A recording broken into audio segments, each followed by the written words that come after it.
The Software Leaders Uncensored Podcast, where tech leaders grow beyond the code. You're listening to Software Leaders Uncensored, the raw, real talk podcast for tech execs who are sick and tired of buzzwords and BS. I'm Steve Taplin, author, serial entrepreneur, builder of over 30 companies that all had one thing in common, ran off custom software. Today, I help CTOs and tech leaders scale faster and smarter through my company, Sonatify Technology. On this show, we talk with some of the best CTOs, founders, and tech leaders to talk about what's working, what's not, and actually how to build better. So let's get into it. Today, we're very lucky to have Dom Scandinaro out of Chicago, the CTO of Cameo, as an experienced engineering leader and rose all the way up through the ranks as CTO. He's known as a thought leader in AI. He's still a hands-on coder today. Dom, welcome to the podcast. Thanks, Steve. I'm super excited to be here. Are you a Bears fan? Are you a big Chicago sports fan? I'm from Pittsburgh, Pennsylvania originally, so a big Steelers fan. But as far as the rest of Chicago sports, I'm warming up to them. I go to a lot of Cubs games. Probably watch the Cubs and see the Okay. Cubs in person more than any other sporting event these days. So Well, Dom, in 60 seconds or less, walk our listeners through the journey of your career. yeah. Well, I've been writing software professionally since college. Had a really great opportunity to get started at a very hands-on full-time job, well, part-time job going through school. And then right after school, moved to Chicago, found a great job, and have just been kind of writing software full time ever since. And for the last 14 or 15 years, specifically, have been in technology leadership. Like you mentioned, when I joined Cameo, I got a chance to actually step back to an IC position, joined as a senior software engineer because that was the spot that was open when I got here, and I've been lucky enough to be at a company that has had a lot of exciting opportunities and growth, and been able to kind of rise up the ranks to CTO, where I've been for the last year or so at this point. So I think that's awesome that you came in as a senior engineer, you rose the ranks to director and VP of engineering, then all the way to CTO. You're like the poster child for anybody who wants to be a CTO out there. Thank you. Yeah, I think that it was one of those opportunities where I remember interviewing for a couple jobs and just feeling like Cameo was such a special place that, the age-old quote that people will say, like, I'll be the janitor there. That's kind of how I felt through the process of all the people I met and their interview process and just the team and the product market fit and the funding that they had from before I started was just like being here felt like a dream come true. And I was just excited to take any opportunity they would give me. And it was the typical story of, oh, we don't have the position you want today, but we're growing quick and there'll be a position in leadership next month or in the next few months type thing that I feel like is easy to overpromise to anyone at any company. Yes. It's probably something I said as a hiring manager at some point and I wasn't able to deliver on previously. So I didn't know what to expect, but it was kind of perfect timing. And, we went from 10 engineers when I started to 20 engineers really within like 9 months of having been here. So went from having kind of too many leaders for the people we had when I started to having opportunities for me to step up really, really quickly after getting in the door. And it was kind of funny because after 9 or 10 years of leadership and management, while I always was able to stay hands-on, actually getting to be hands-on for 4 or 5 months when that leadership opportunity came around, I really had to think hard about, was I sure I wanted to be responsible for other people's work again? Or did I want to just spend 99% of every day writing code? Because man, that's fun. Building stuff is really, really fun. And managing people can be fun as well, but it's difficult. It's a And different being kind of responsible challenge, for right? other people's stuff is it's a different thing. Yeah. So, Dom, for our listeners who might not be familiar with Cameo, a fan engagement platform, tell everybody more about what the company does. Yeah, so I mean, at the heart of it, we're a two-sided marketplace. On one side, we have 50,000 and growing celebrities and creators. So, we have people as famous as your favorite actor or actress from a TV show like The Office or Friends or the latest movie that came out last month, anything like that. Awesome athletes on the platform, great members from the Chicago Bears, one of your favorite sports teams. But we also have like hundreds of TikTok creators a day with 20 or 30,000 followers that are onboarding onto the platform and able to monetize and grow their fame with Cameo as a kind of a tool in their toolkit. But the fans come to our marketplace. They either come directly to a creator or celebrity's profile page, or they can browse around through our marketplace. But the main product that they're purchasing at the end of the day is a gift in the majority of use cases, and a birthday is the primary use case. Steve, on your birthday, I might buy you a Chicago Bears player this year just to shout you out and wish you happy birthday and All congratulate you right. on your successful business. So on one side of the fence, and you said you have over 50,000 um, celebrities, creators. So, and then the other side of your marketplace are people who are looking to buy gifts, and it's personalized messages from those celebrities to the giftee. Yeah, we have a couple different products today. We've had 10 products probably over the time I've been here, some of which still exist and many of which have been sunset. But the video shout out is by far our bread and butter. That's the we got product market fit with early on, well before I was here, and continues to be the vast majority of our revenue and the primary source of our business. So the idea is you can buy a video from anyone on our platform. They all have our app on their phone. And as soon as you purchase a request, they get a push notification. Your request goes into their queue, and their app is basically a teleprompter with video compression and video uploading all kind of going on in the background because these people are mostly very famous and busy people, and they want to be able to, in between their sessions or games or practices or what have you, be able to kind of take a seat, connect with some fans, make some extra money, and then get right back into what makes them famous and helps them support their What a families. cool business! What a fun business to be part of. Who are some of the celebrities that are on your platform that you've just been like starstruck with? It's a great question. It's really fun because you learn that everyone's a fan of somebody different. So Okay.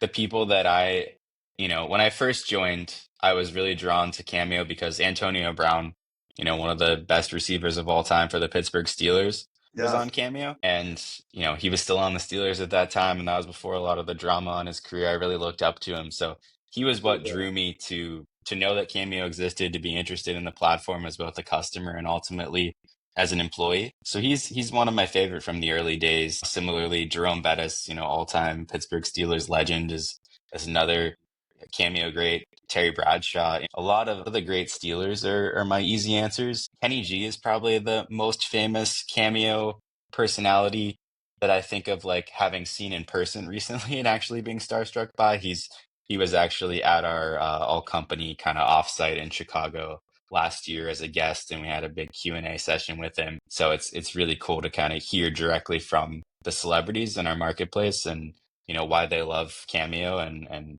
any of their suggestions for the product and that sort of What an stuff. So exciting business. Now, as CTO, you get to personally fly and meet them in person to make sure they know how to use it right for your top ones, right? of course not. I'm sure that was a sarcastic question, but we do have Hey, people a coming by the CTO can office dream, pretty right? regularly. That's for sure. That's for sure. Well, tell us From now about. on, any Steeler that joins the platform, I'll put in a request to the CEO that I get to personally visit them and onboard them. There you go. There you go. So tell us, from what you can disclose, tell us about some of the projects you're working on with your engineering team right now. Yeah, I mean, Cameo's an open book. We're basically just building out in the open, so not much confidential on the product engineering side that we can't touch on a venue like this. For the first half of this year, we're putting a lot of our effort into a few different buckets. The first is, we mentioned different products we have on our platform, and I highlighted the personalized video shout out, a product we've had since shortly after I started 6 years ago, is the ability to direct message a celebrity. So just like you would go and be able to send them a text-based message on Instagram or TikTok or Twitter, you're able to do that on Cameo. We have the unique value prop that you pay for that message, so the celebrity is incentivized to actually read it and respond to it and interact with you. And when you message somebody on an Instagram, for instance, it kind of goes into a a junk drawer and they can go in there and go digging around and maybe look for some that they want to bring into their inbox, if they're bored. But 99% of the time, they're never actually going to get a chance to see your direct message there. On Cameo, we flip that, and everyone's paying for the interactions, and therefore their inbox is manageable, and they're incentivized to kind of go through it and interact with it. And we're kind of revitalizing that product and have been focused on it for the first few months this year. So we're making it a lot easier for fans to be able to send messages not only in our app but from our website. We're also making it really, really streamlined for the celebrity to be able to interact with fans at scale. So, instead of like Sure. going in and out of every single conversation, just trying to make it easy for them to line up, replying to one person after another at scale, but keeping it in a very authentic way, which is super important to our brand and our mission statement. So the first bucket is that direct messaging product, which is available on Cameo's website today, and just going to get better and better kind of week by week throughout the rest of the year.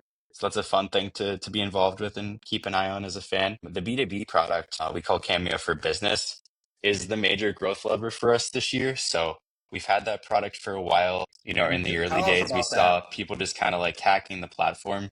So, we might see a request from somebody at Microsoft.com buying a Cameo video, and it's like, oh, what are they, are they buying just a personal video using their work email, or what's going on here?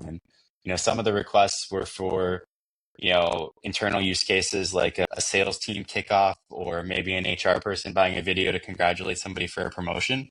But some of the videos were actually marketing ads, so a marketer buying a video from a celebrity on our platform to endorse their product to run as an ad on TikTok or Instagram. Okay. So we have built out a B2B platform. A subset of those 50,000 talent that we talked about earlier are available for the B2B product. They set their own price there. It's, recommended to start at like a 10x multiplier of their consumer price. And brands come to the platform, they fill out a brief. So instead of like deciding exactly which talent they're going to book, they can fill out a brief about the type of campaign they're looking to run, the demographics of the audience they're trying to reach, and then talent can kind of apply and set their price for the brand based on the campaign it is and how big the brand is and how much that does or doesn't align with the celebrity's image and what they want to endorse and what they might not. And then they can negotiate back and forth on the price, but ultimately at the end of the day, the marketer gets a video and licensing for that video to be able to run it as an ad on social media. Very So cool. that's really, really exciting, and um, something we're investing in quite a bit this year to just make more streamlined for the marketer. And then lastly, it's 2025, so Gen AI is a big focus for us, or at least something we have to keep front of mind. We we were pretty early in that area. We've launched a few products using Gen AI over the years. We launched something called Cameo Kids 2.5 years ago, where instead of just buying a video from a celebrity or creator, a parent can come to the site and buy an animated character for their kid for their birthday, or to encourage them to get in bed on time tonight, or to not forget to brush their teeth. Those are all kind of based on a voice model that's trained by the voice actor themselves from the actual TV show characters.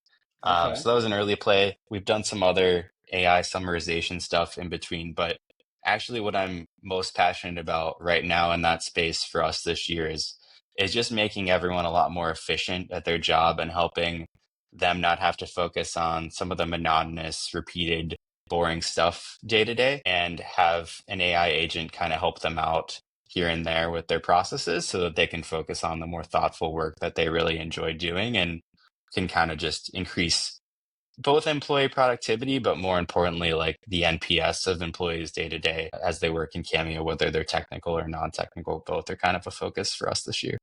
So from a engineering team perspective, do you guys have AI coding assistants that you have integrated into your platform that engineers are approved to use? Because we've all read, and I guess this was 6 weeks ago, about the Microsoft engineer who accidentally put code into like ChatGPT, the public version, and got fired. And always, I think people are sometimes still trying to figure that out. How have you managed that with your engineering teams? It's a great question, and it's not something we've figured out. To your point, it's not. I don't think there's an easy answer or a right answer in this situation. We've had people since, GitHub Copilot came out and ChatGPT became popular, on the technical side and the non-technical side. Hmm. Everyone was really actively trying to use them. So whether it was a coding assistant or an LLM to just kind of help them do their job early on at Cameo. And we did have like a official policy around using GitHub Copilot and all of that kind of worked out from a legal and security standpoint. But what we saw was that a lot of our engineers were using the tools and they were underwhelmed in some way, shape, or form. They had a bad experience. It wrote bad code. It just hallucinated a parameter to the function that didn't exist. As we evolved over time, AWS CodeWhisperer is our currently like company endorsed offering for a coding assistant for engineers. But what we're seeing is that adoption is just not super high. And I think a lot of it is still based on first impressions that people had a year and a Hmm. half, 2 years ago. So it's a big focus of ours to kind of decide what the 2025 version is of the Cameo approved coding assistant tool and then to really work on endorsing that and encouraging adoption throughout the team and kind of just staying on top of making sure that we've got a top offering in place that actually helps people be more productive and we're not just like forcing people to use something that's making errors all the time and not actually helping them be any more productive just because it's a buzzworthy thing to say that we're doing. Well, and I mean, all CTOs are trying to figure this out right now of the balance of how to help them and be productive. I know that we see a lot of clients have different tools that they're using.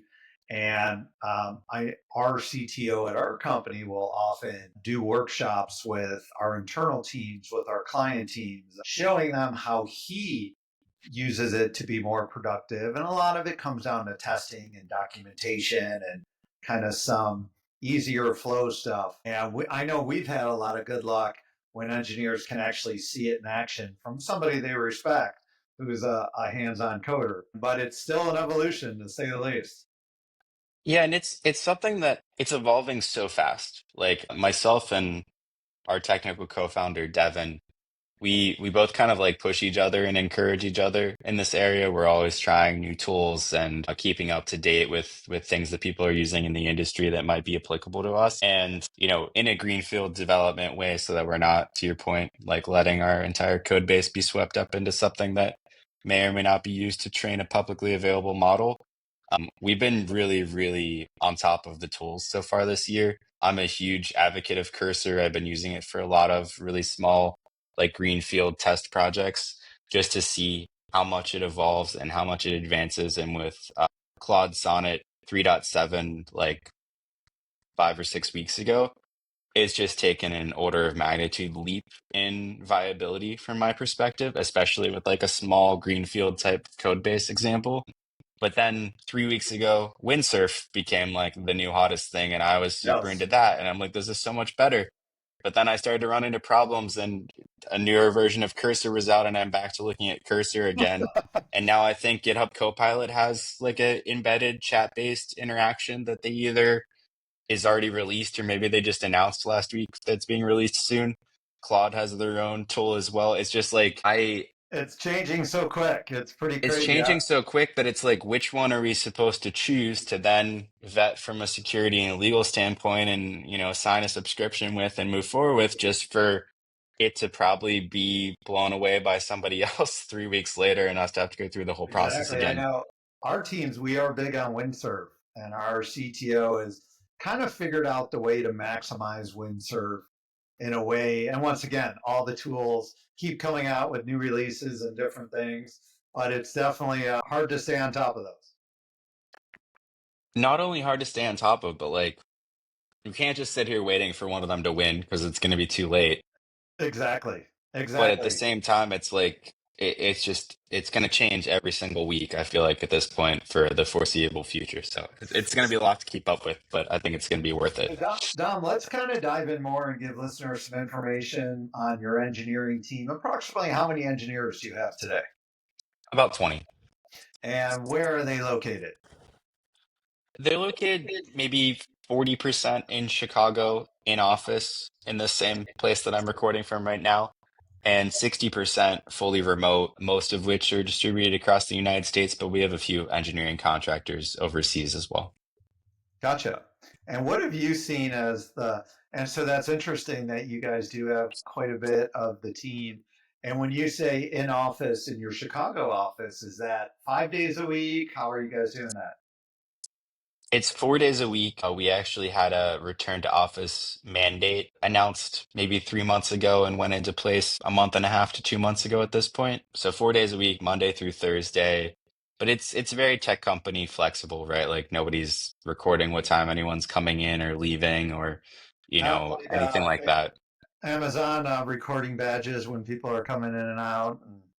I didn't know they were doing that, but no, definitely not that. Just the idea that the default is in person. If you're working with somebody else on a project, they're, assuming you're going to be here on Monday at 10 while they're going to be in the room at the whiteboard. They're assuming you're going to be right there next to them if you're also a Chicago employee. So, if you've got a doctor's appointment or anything else going on in your life and you can't be here, we want to support you and enable that as much as we can, especially with everyone's, new commitments and everything that's changed in life since COVID.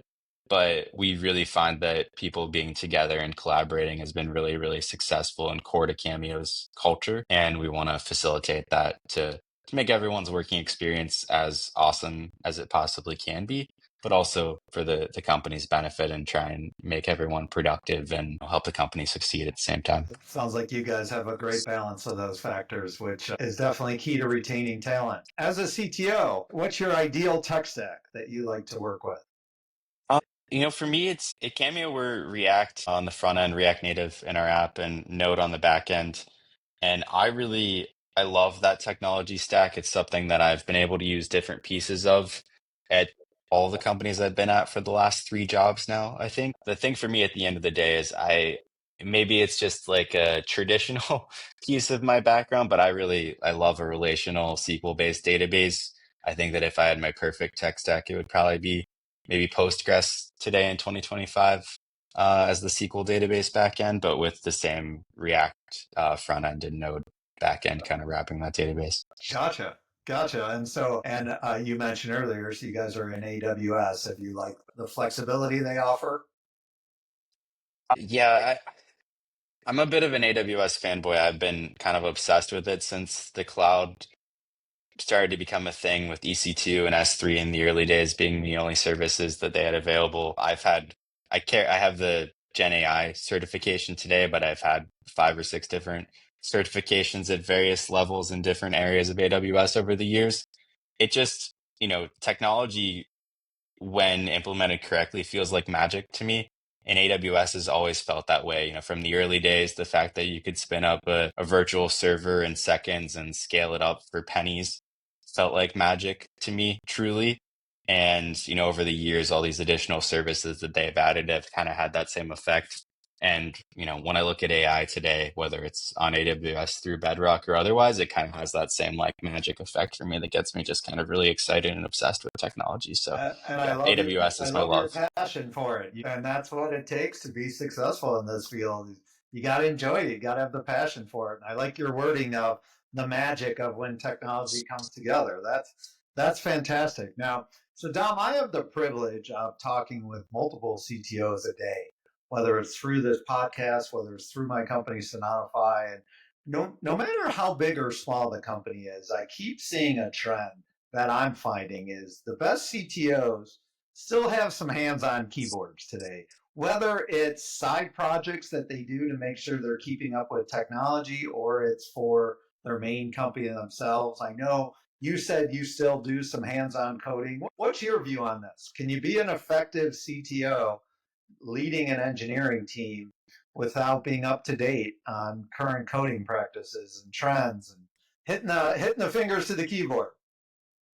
Yeah, I mean, I know that I couldn't be, especially at the size of company we have. I'm sure that, at a large enterprise, it might be a completely different answer to that question is where the actual like split of hands-on time, whether it's in architecture type decision making or actually writing code or DevOps, whatever it is that your skill set is that you're bringing to the team. I think if you're at a small company, it's really, really important for productivity as well as just buy-in from the people on your team for you to actually be a player coach at the end of the day, whether you're in middle management or, at the C-level position.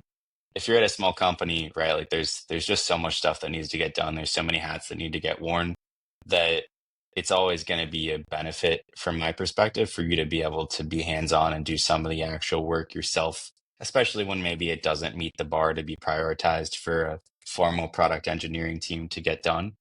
And at the same time, I've had a lot of tough experiences, whether it was in IC or in management over the years when there was a technology leader at the company that was pushing back against, a migration from one language to another, kind of saying like, we definitely didn't need to do that. They didn't understand the point of it.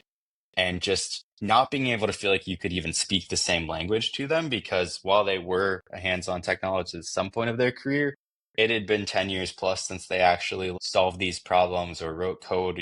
They never had any experience in the cloud, especially in the earlier days of the cloud where it was Yep. only around for a few years. So, they didn't have hands-on experience since the last time they were writing code was 10 years before that. Those experiences have been so frustrating to me. So I try and bring that perspective to like every interaction I have with people on the team. And I like to think that the fact that they know that I also can do the work, never as well as them. I bet almost literally in any discipline, whether it's writing code or making architecture decision or deploying servers to AWS, like we have people that are better than me at every single one of those things. That's why they're here. That's why Cameo is the great company that it is. But the fact that they know that I know how to do the work and that I'm willing to do the work right there beside them, I think just makes it so much easier to ask them to do it and to have them receive the ask positively and to believe in you that, you know the right direction and you can help scope things. And, the last thing you want is somebody that thinks that the hard thing is actually the easy thing and the easy thing is actually the hard thing. I'm Being a able to big talk the same language is so important to me at I'm the a end of big the day. believer in the player coach philosophy. And when you look at CTOs over the past couple of years, probably the lifespan at companies has been around 18 months. It's often described as an impossible job. You're managing engineers that are brilliant but unique individuals.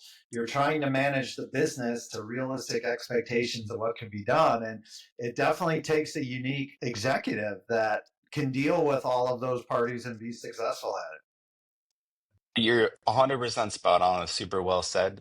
And I think that AI, this Gen AI wave that we're in the middle of right now, is just making that so much worse. There's like a Twitter post every day by a reputable technologist about how they just built some business in 6 minutes using Lovable or Cursor or And a Windsurf. board member will read that and be like, cool, we could fire our entire engineering team.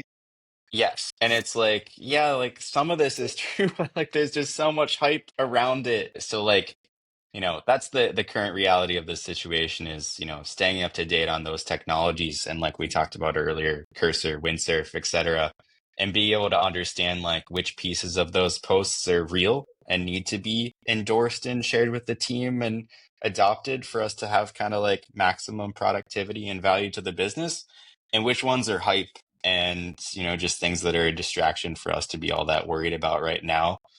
um but it's moving fast, so we have to double check on those every few months to see when hype becomes reality as well. No doubt. Dom, thanks for getting uncensored with us today. Really excited to see how you shape the next chapter of Cameo and tech leadership at a large. Any final shout outs or advice for tech leaders navigating change you'd like to give here? um I think that the only piece of advice I really have, whether you're an individual or a leader today with LLMs and everything else at our disposal, is everyone has a little bit of imposter syndrome, whether you're the CTO or you're the IC that just started as a senior software engineer this week. And this tool is super powerful, but at the end of the day, it's also your own little, secret private conversation. So if you don't remember how to do the thing that somebody showed you how to do last week and you're embarrassed to ask them, go ask the LLM and get the answer. If you don't know how to talk to somebody about a hard conversation, go ask the LLM and have them kind of, role play it out with you or give you some coaching. Like these are tools that can really help us all kind of become a better version of ourselves and, I think they really empower everyone to Nobody can overcome have every imposter syndrome. answer, but the smartest people know where to find the answers. So sometimes everybody doesn't have the confidence to say if they don't know and they have to go find out. But the best leaders do exactly what you just said. They know where to go to figure it out. Dom, thank you so much. That's it for this episode of Software Leaders Uncensored. If this conversation sparks something, share it, subscribe it, or send it to somebody in the trenches with you. Just remember, the best leaders don't wait for the perfect moment, they build it. Thank you, everybody.